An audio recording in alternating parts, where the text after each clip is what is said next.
Si le mal n'affecte pas l'homme, pourquoi le mal doit être éternel?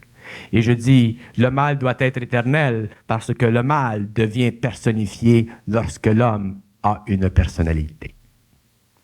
Et lorsque le mal n'a plus l'homme pour se personnifier, le mal devient simplement une polarité qui se trouve dans l'atome comme l'élément négatif du pôle. Autrement dit, dans l'atome, il y a le positif et le négatif c'est le mal et le positif c'est le bien.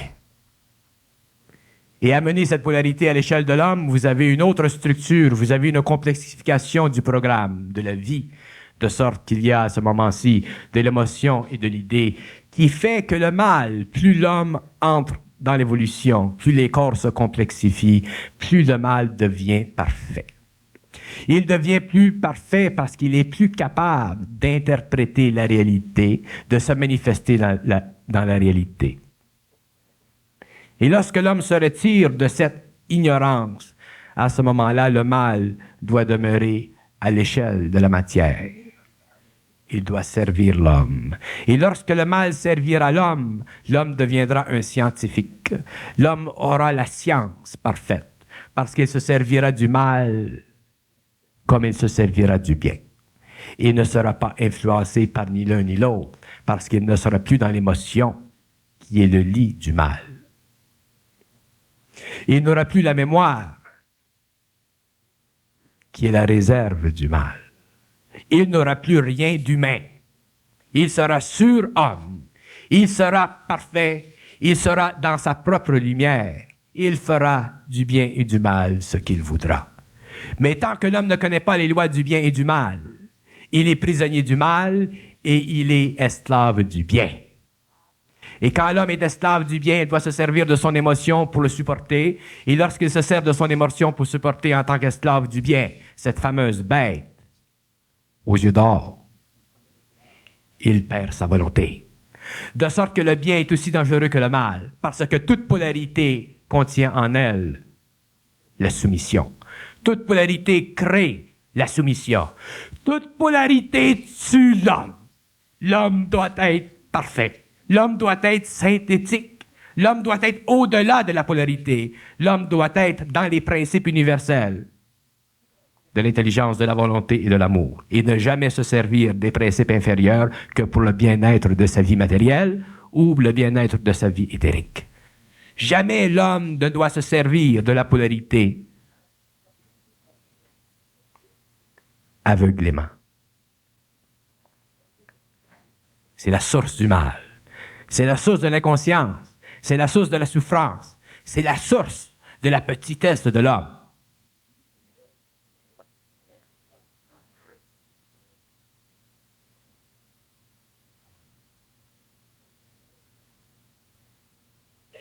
La vie de l'homme est une forêt. Et dans cette forêt se cachent des animaux de toutes sortes. Et aucun de ces animaux n'est un ami de l'homme. Aucun. Même ceux qui semblent paître quelque part dans les sous-bois. L'homme doit sortir de la forêt. Et lorsqu'il sort de cette forêt, s'il y revient, il y revient en puissance. Et s'il n'y revient pas, c'est parce qu'il a autre chose à faire. Mais je pars. Et je parlerai. Mais ce que je dis ne se comprend que par soi-même. Mais il est bon que je le dise, parce qu'il est bon que le voile se lève devant les yeux de l'homme. Si vous allez dans un théâtre et qu'il y a un spectacle derrière le rideau, il faut que quelqu'un s'occupe de lever le rideau. Si personne s'occupe de lever le rideau, même si vous avez l'intention d'aller au spectacle, vous ne le verrez jamais. Et il est évident que tous les gens dans la salle ne peuvent pas se lever et aller au rideau. Ce serait de la confusion. Ce serait de l'imperfection dans l'organisation du théâtre.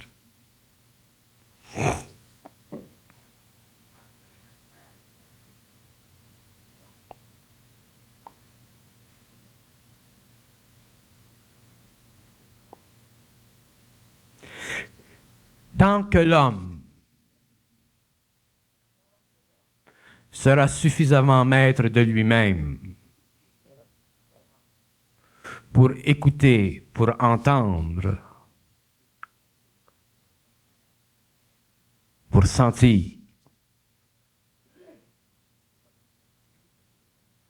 un homme, quel que soit cet homme, qui sait quelque chose, ce même homme grandira. Parce que on ne peut pas être nourri et ne pas grandir.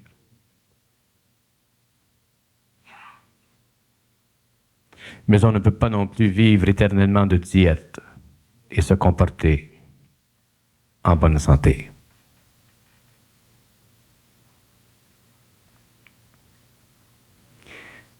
Si vous saviez aujourd'hui l'importance de la volonté, si vous aviez aujourd'hui la volonté, si vous aviez aujourd'hui l'intelligence, vous seriez quelque part dans le monde et vous feriez quelque chose à votre goût. Mais l'homme ne connaît pas ses goûts réels, parce qu'il comprend mal le mot goût. Goût veut dire goûter. Et quel homme n'a pas le droit de goûter? Quel homme n'a pas le droit de goûter de la vie? N'a pas le droit de goûter de ce qui est le mieux, le plus beau, le plus grand dans la vie? Quitte à goûter des choses différentes au fur et à mesure que son palais se raffine. Mais je parle pour l'homme. L'homme en général, l'homme qui commence à goûter, l'homme qui n'est pas sûr s'il peut goûter, s'il devrait goûter, l'homme qui s'inquiète que s'il goûte, il sera dégoûté. Vous savez?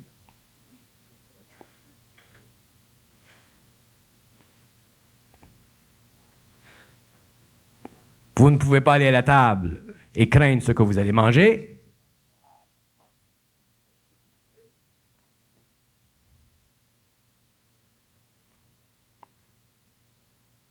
Mais malheureusement, je dois mesurer ce que j'explique parce que les gens ne comprennent pas parfaitement ce que je veux dire. Et au lieu de goûter dans le sens que je l'emploie, ils goûtent de la façon dont ils veulent. Et ce n'est pas ce que je veux dire. Parce que ce qu'ils veulent fait partie de leur corps de désir. Ce qu'ils veulent ne fait pas partie de leur volonté et de leur intelligence.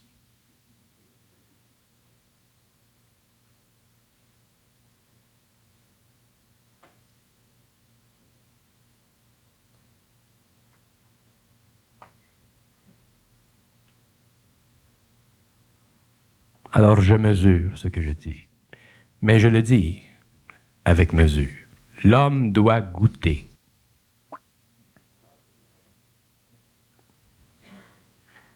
Et plus sa volonté grandit, plus il peut goûter, mais avec intelligence. Il y a des gens qui entrent dans la conscience et qui détruisent sur leur chemin parce que le taureau est entré dans le magasin de porcelaine. Le taureau n'a plus de grâce.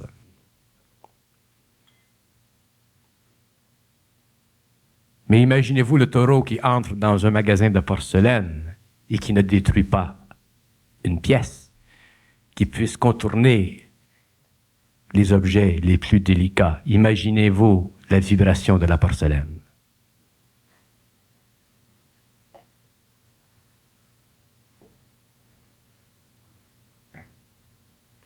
Et l'homme doit être un taureau, mais un taureau noble.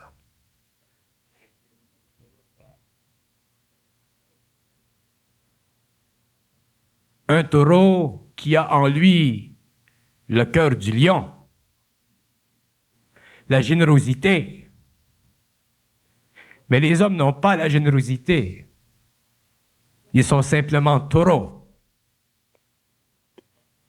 Ils n'ont pas la générosité pour ceux qui sont autour d'eux.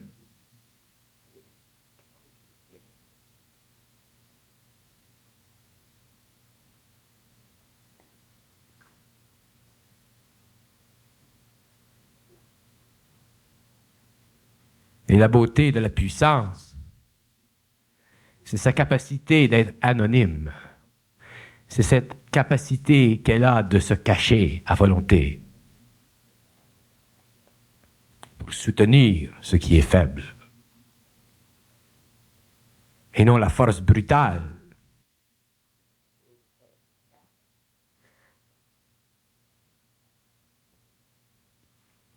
Et je parle du taureau parce que je sais que plus les gens avancent dans la conscientisation, dans le développement du corps supramental, plus l'énergie grandit. Et comme les gens n'ont pas encore la résistance pour contenir cette énergie, ils se manifestent dans leur vie, souvent un taureau.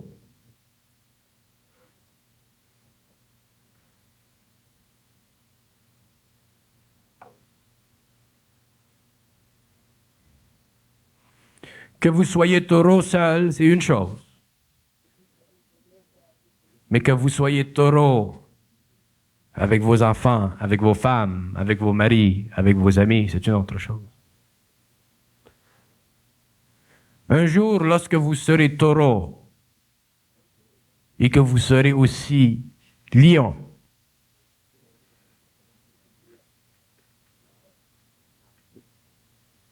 votre force servira les autres.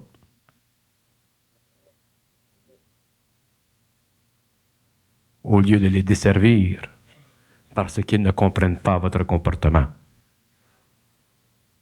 L'homme de demain ne peut pas être l'homme d'aujourd'hui. L'homme de demain ne peut pas se comporter comme l'homme d'aujourd'hui.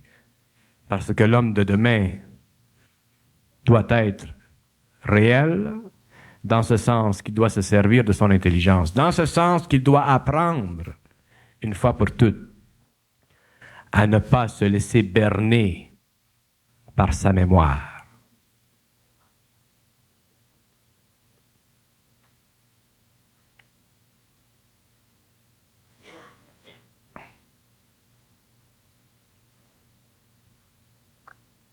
La mémoire de l'homme est infecte, beaucoup plus que vous ne pouvez vous imaginer.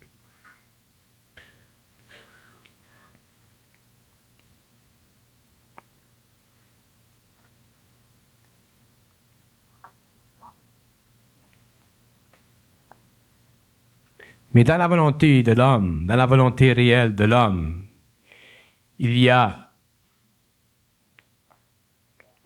un aspect qui n'est reconnu de l'homme que lorsqu'il est dans cette volonté. Et cet aspect est celui-ci.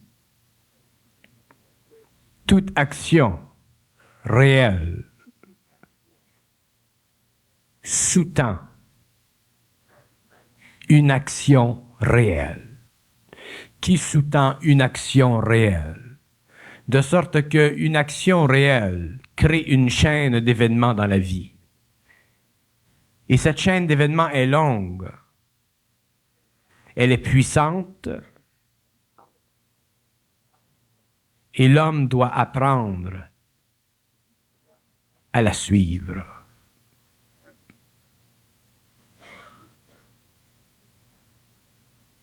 J'explique.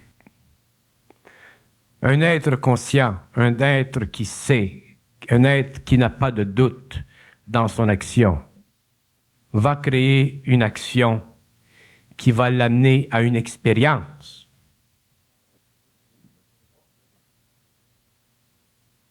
Et cette expérience est nécessaire parce qu'elle fait partie de la mémoire de l'être. Et cette expérience n'est jamais conclusive en elle-même, dans ce sens que cette expérience n'est jamais faite pour le but que l'être s'imagine. Cette expérience, elle est toujours faite pour quelque chose d'autre que l'être découvrira.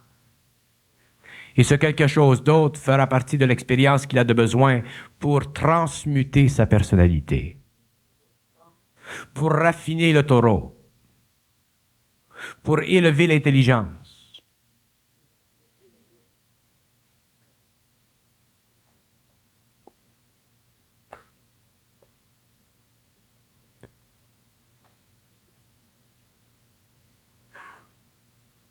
Il y a de plus en plus de personnes qui entrent sans le réaliser, d'autres avec un peu plus de réalisation dans une initiation. Ils entrent dans une initiation dans ce sens que les forces les feront agir d'une certaine façon, en passant par leur goût personnel. Et heureux ces gens qui feront cette expérience, parce qu'ils se détacheront de la vie ancienne pour entrer petit à petit dans une vie personnelle. Et non une vie libre, mais une vie personnelle. Une vie qui leur servira à ajuster leur émotionnel et leur mental. Et beaucoup de ces gens partiront pendant 2, 3, 4 ans. Certains partiront pour un certain temps et croiront partir pour plus longtemps. Mais ceux qui partiront et vivront cette expérience la comprendront lorsqu'ils l'auront vécue.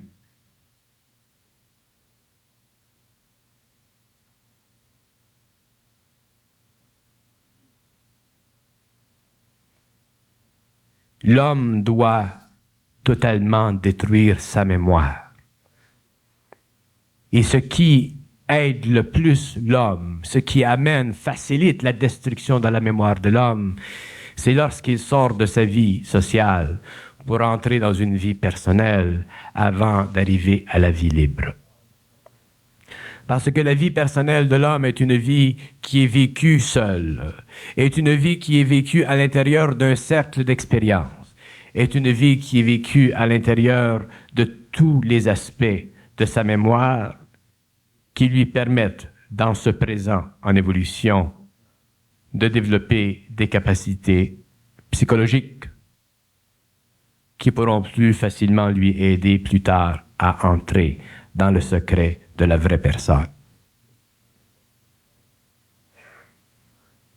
L'homme ne peut pas vivre, remarquez ce que je dis, l'homme ne peut pas vivre trop longtemps dans la société de l'homme, sous les conditions de la société de l'homme, sans en venir à un certain moment à vivre une vie personnelle, dont graphiquement j'explique, exemple, le voyage, le déplacement, le mouvement sur la terre, le mouvement dans différents pays. Et lorsque l'homme entre dans la vie personnelle, c'est à partir de ce moment qu'il commence à comprendre des choses qui lui étaient voilées. Mais l'homme ne peut pas se presser. L'homme ne peut pas entrer dans la vie personnelle tant que ce n'est pas le temps.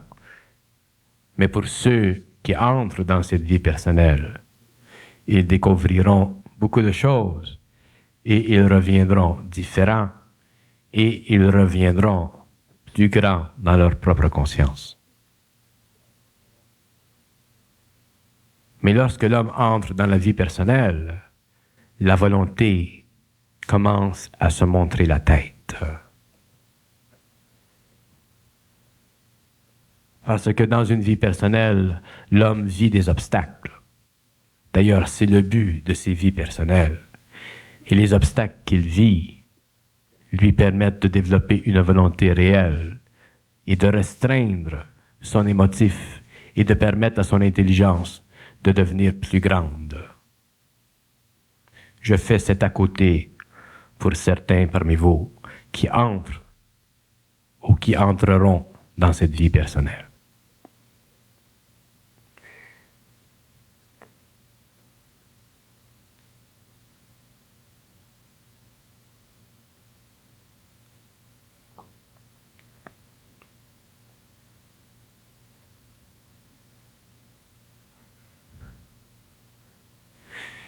J'ai compris une chose dans mon expérience, dans ma vie.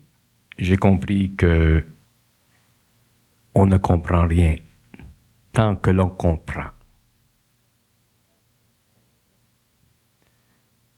On ne comprend rien tant que l'on comprend, c'est-à-dire qu'on ne voit pas parfaitement clair, tant qu'on ne voit pas parfaitement clair.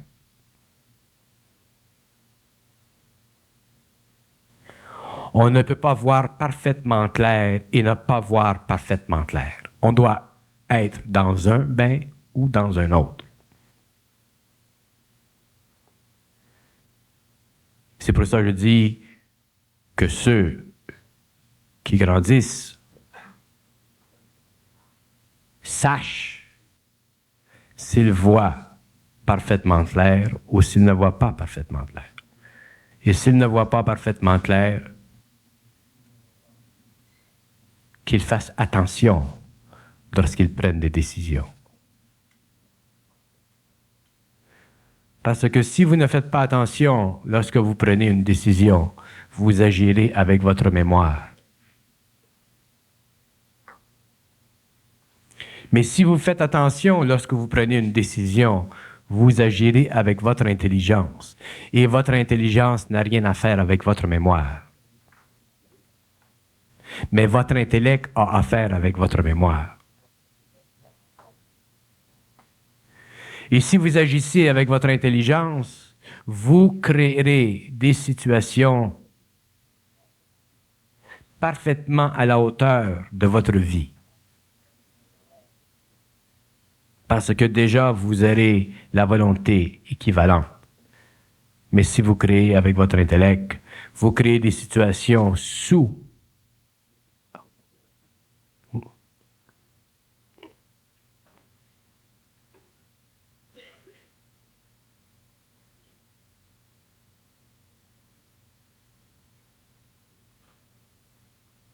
des situations moins grandes, des situations moins réelles.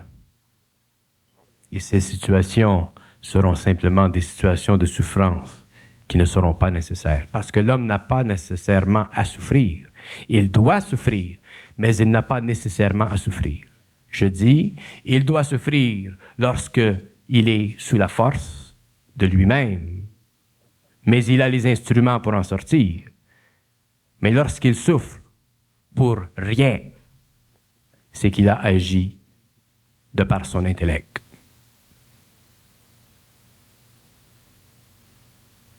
Et si l'on souffre pour rien, on multiplie les obstacles qui pourraient nous faire vivre une vie plus relaxe, plus plaisante. Et on a le droit et on doit vivre une vie relaxe et plaisante.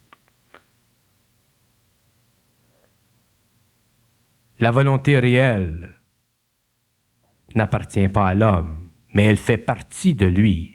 Et ce n'est que lorsque l'homme est conscientisé, ce n'est que lorsque l'homme a établi un équilibre entre lui-même, la partie inférieure de lui-même, et cette partie supérieure de lui-même, que la volonté réelle lui appartient. Et tant que la volonté réelle n'appartient pas à l'homme, il doit faire attention, parce qu'il sera charrié par cette force. Et c'est là que l'homme prend l'expérience de son intelligence. C'est lorsque l'homme est charrié qu'il apprend. Si l'homme n'était pas charrié, il n'apprendrait pas.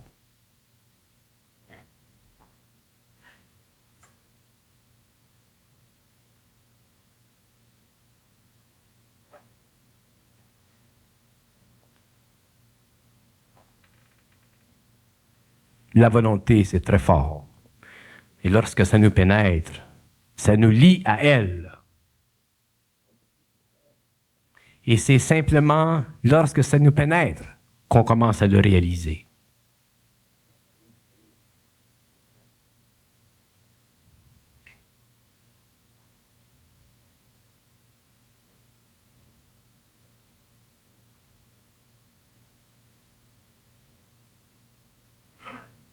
On s'imagine dans la vie qu'on peut faire ce que l'on veut. Ce n'est pas vrai. C'est seulement lorsqu'on est dans la volonté qu'on peut faire ce que l'on veut. Et souvent, ce que l'on veut à l'extérieur de cette volonté constitue un terrain d'initiation. C'est un voile. Et on ne le voit pas, ce voile. On s'imagine que l'on fait ce que l'on veut. L'homme ne sait pas ce que veut dire faire ce qu'il veut.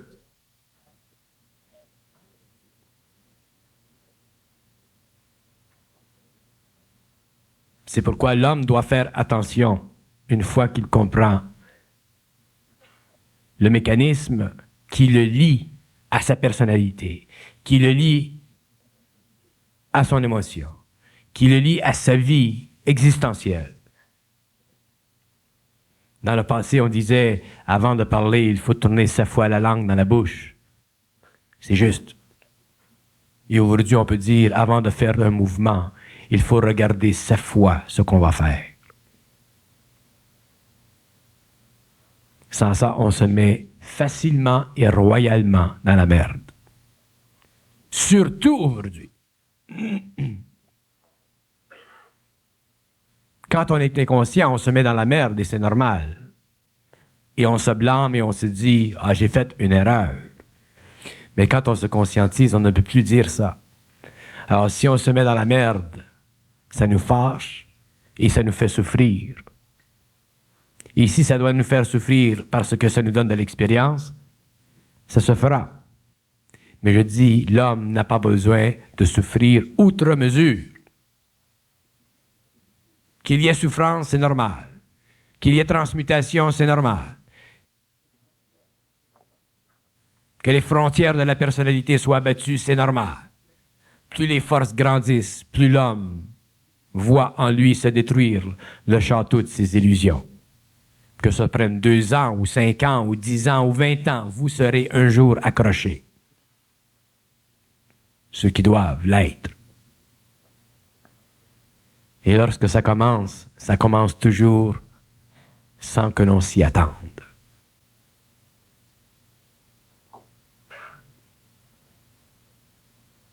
C'est pourquoi l'homme doit se protéger de sa mémoire, doit se protéger de ses émotions,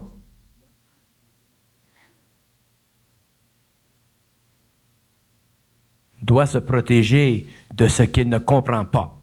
L'homme ne devrait jamais faire un mouvement s'il ne le comprend pas. Vous êtes mieux demeuré assis, inactif, que de faire un mouvement que vous ne comprenez pas parfaitement.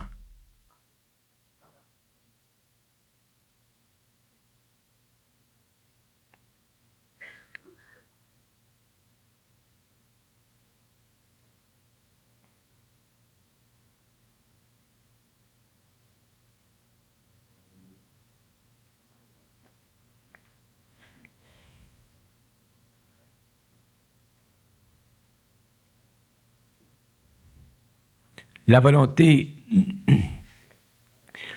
est une pierre à 2 tranchants. Elle vous sert parfaitement ou elle vous met devant le peloton d'exécution.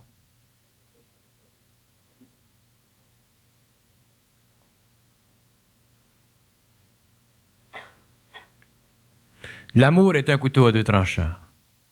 Il vous sert ou il vous met dans la réserve des faibles. L'intelligence est un couteau à 2 tranchants. Elle vous sert ou elle vous dessert. C'est pourquoi ces 3 principes doivent être construits, doivent être développés, et il n'y a qu'une façon à l'homme de mesurer son intelligence, sa volonté et son amour. Il y a seulement une façon. C'est à travers la lentille, la petite lentille qu'il a en lui, qui lui fait savoir qu'il sait. Même si c'est très petit.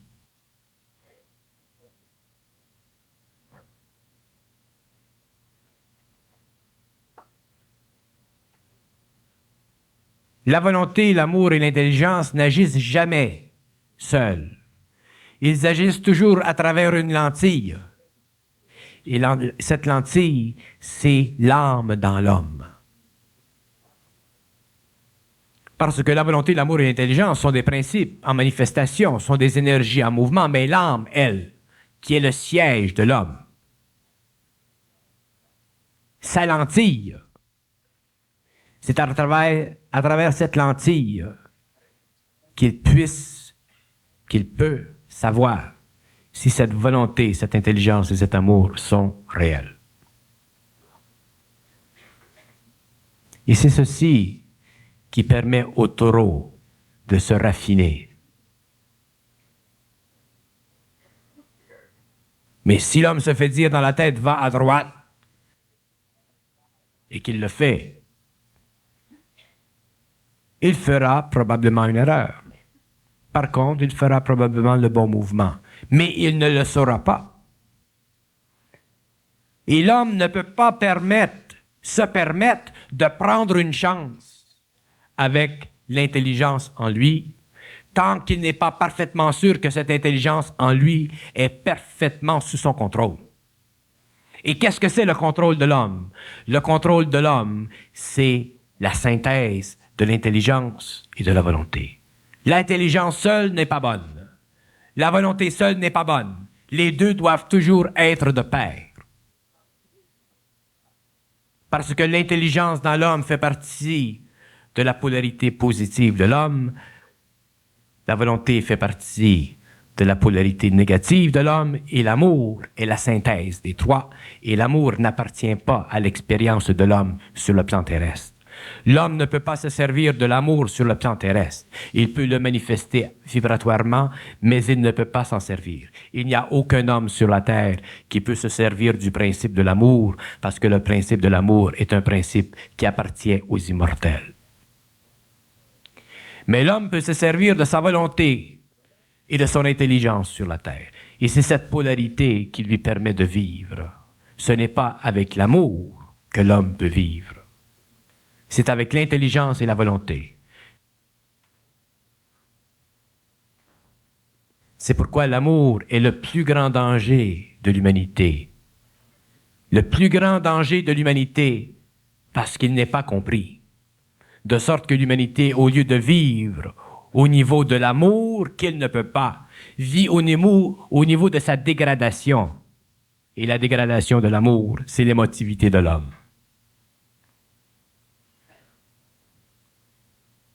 L'homme peut se servir de deux principes dans sa vie, c'est la volonté et l'intelligence. Dès qu'il se sert de l'amour, il se ment à lui-même parce qu'il ne peut pas le mesurer. Et il n'a pas la volonté de le vivre et il n'a pas l'intelligence de le comprendre. La preuve, les gens qui s'aiment, les gens qui sont unis, les couples qui se disent qu'ils s'aiment, un jour, demain, ils ne s'aiment plus.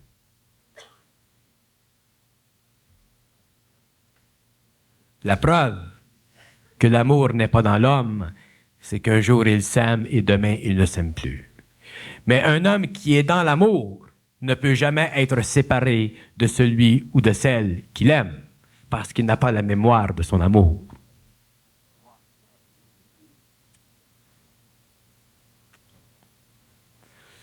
Mais les hommes ont tous la mémoire de leur amour. Il y a 10 ans, elle était jolie. Aujourd'hui, elle est décrépite. Il y a 10 ans, il était riche. Aujourd'hui, il est pauvre.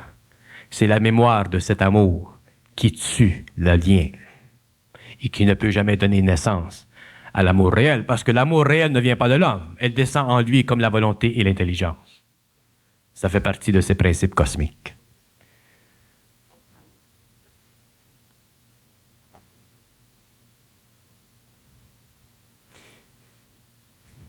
Mais si l'homme a de l'intelligence et si l'homme a de la volonté, il peut créer suffisamment de polarité dans sa vie pour qu'il se crée entre lui et celui ou celle avec lequel il vit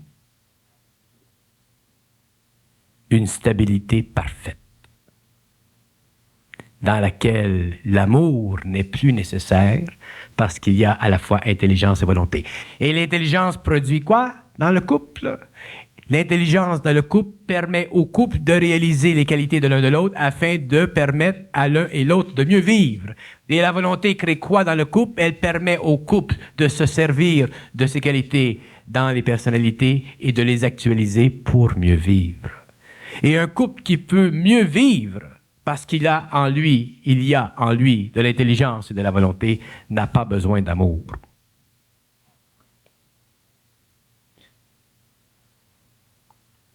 Mais chez l'homme, c'est différent. L'homme fonde son couple sur l'amour, enlève l'intelligence, enlève la volonté pour ne pas détruire l'amour. Remarquez bien. De sorte qu'un couple qui est ensemble depuis des années dans l'amour, un jour vient le moment où l'amour n'est plus suffisant parce qu'il n'est pas réel. Et à ce moment-là, l'homme doit faire appel à sa volonté, ou la femme faire appel à sa volonté pour rompre, et à l'intelligence pour rompre, et ils ne sont pas capables. Parce que l'amour, le faux amour, fondé sur l'émotion, les en empêche.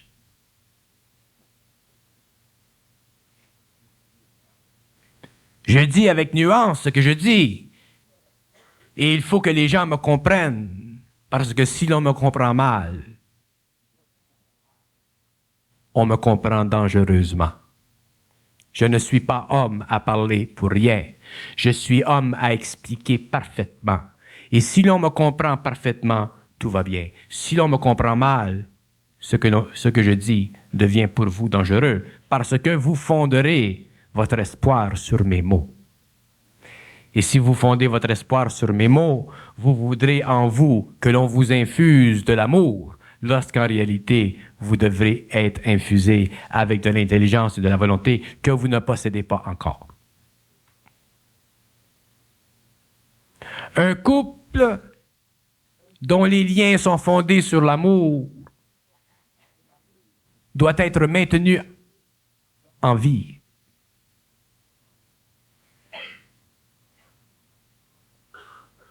Par des formes suffisamment puissantes pour que ce ne trouble pas l'intelligence et la volonté de ceux qui font partie de ce couple. Mais aussitôt qu'il se manifeste dans un des partenaires de l'intelligence et de la volonté, si l'amour n'est pas réel, ce qui est le cas en général chez l'homme, il peut facilement y avoir dislocation. Parce que lorsque l'intelligence et la volonté descendent dans un homme, cet homme-là n'est plus de la 5e race. Et lorsque la volonté et l'intelligence descendent dans une femme, cette femme-là n'est plus de la 5e race. Et les cordes qui ont lié les deux se sévèrent avec très grande facilité. Au dépend de quoi? Au dépend de l'amour humain. Et qu'est-ce qui se produit? L'homme souffre, la femme souffre. Et celui qui souffrira le moins, celui qui sera le plus dans l'intelligence et dans la volonté.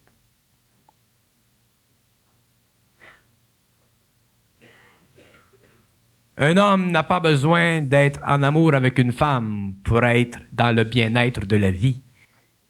C'est une illusion. C'est une des grandes illusions de l'humanité et c'est la fondation même des structures sociales de la civilisation mondiale.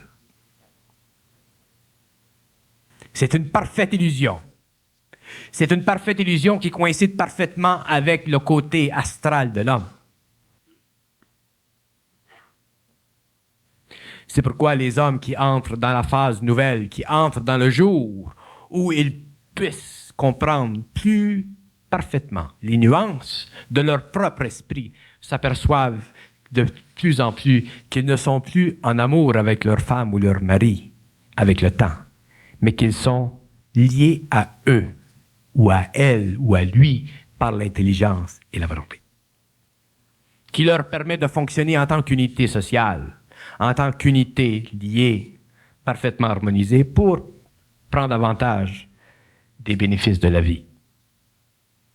L'amour n'a jamais rien donné à l'homme, excepté la souffrance.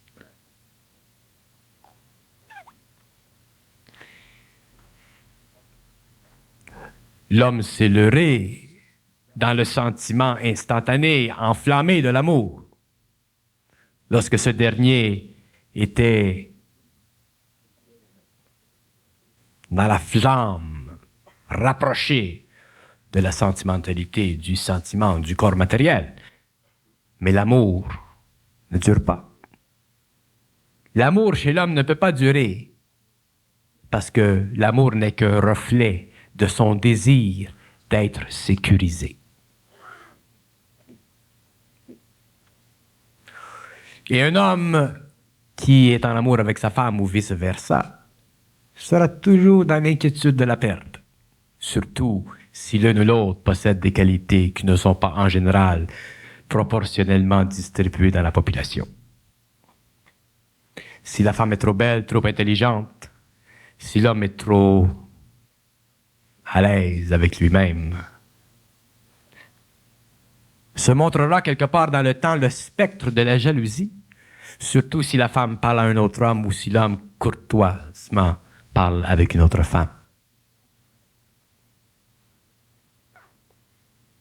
L'amour de l'homme est un amour qui n'est pas réel, c'est la maladie vénérienne de l'humanité.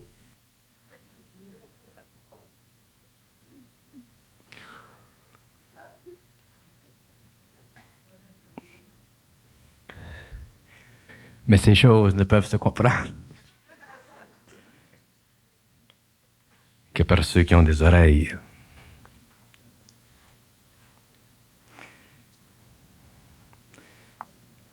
Mais les hommes n'ont pas tous des oreilles, ils ont plutôt des languettes de peau qui capturent les sons et qui les interprètent à leur façon.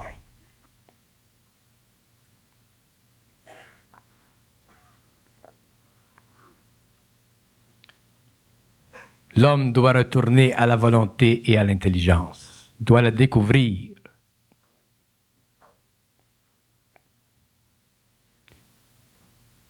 Et autant je méprise l'émotion qui divise, autant je méprise l'émotion qui unit sans raison.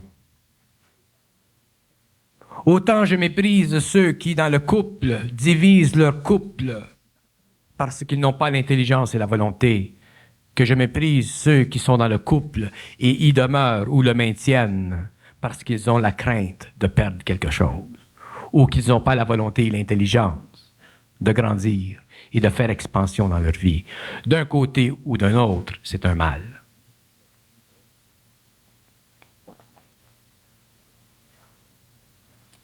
De sorte que l'on voit, en fin de cause, que l'intelligence est parfaite dans l'homme et que la volonté est parfaite dans l'homme. Et que ce que l'intelligence fait et que ce que la volonté crée est parfait dans l'homme. Mais pour que l'homme se serve de ces deux principes en lui, il doit totalement mettre de côté les affections qu'il a pour ce qui fait plaisir à sa personnalité.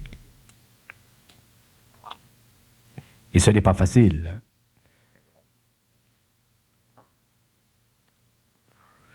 Parce que c'est justement cette action qui le fait passer d'une race à une autre. Mais je le dis, et d'ailleurs j'ai déjà commencé, les gens qui se sépareront dans leur vie à cause de moi, qui se sépareront dans leur vie pour des raisons qui ne sont pas réelles, qui se sépareront dans leur vie parce que ce que j'ai dit n'aura pas été bien compris, qui se sépareront dans leur vie parce qu'ils auront été trop dans l'émotivité d'un amour qui est faux. Je devrais retirer ma parole de leurs oreilles afin de ne pas perpétrer le mal que mes paroles incomprises peuvent créer. Si je connais un couple qui se sépare à cause de moi, pour des raisons qui ne sont pas réelles, je le saurai, je le sais. Et je me retirerai de ces gens-là parce que ces gens-là ont mal compris ce que j'ai dit et je ne voudrais pas que grandisse entre eux le fossé. Et je l'affirme aujourd'hui et ma décision est prise.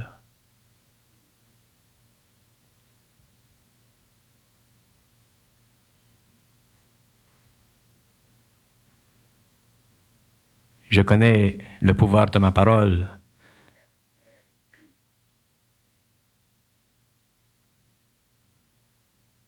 Et je dois empêcher ceux qui ne me comprennent pas de ruiner leur vie, et souvent la vie de leurs enfants.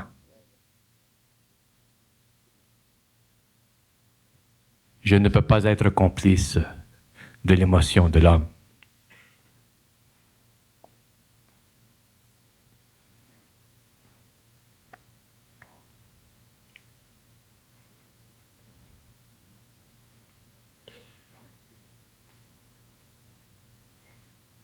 L'intelligence est une chose.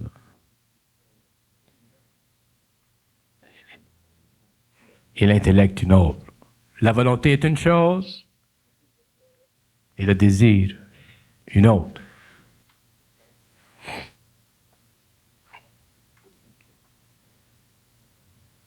Je conçois que des gens ne soient pas prêts, dans un certain temps, à comprendre. Alors je retire. Je me retire de leur vie.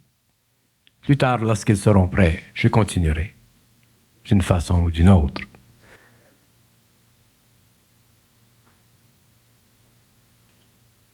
Parce que je sais l'importance du couple. Parce que je sais que l'homme ne peut pas vivre seul. Parce que je sais que l'homme ne comprend pas le couple. Parce que je sais que l'homme ne comprend pas la vie de couple. Il la sent, mais il ne la comprend pas. Et comme il ne la comprend pas, il doit la sentir par le biais du sentiment. Et le sentiment crée sur la surface du couple de la rouille.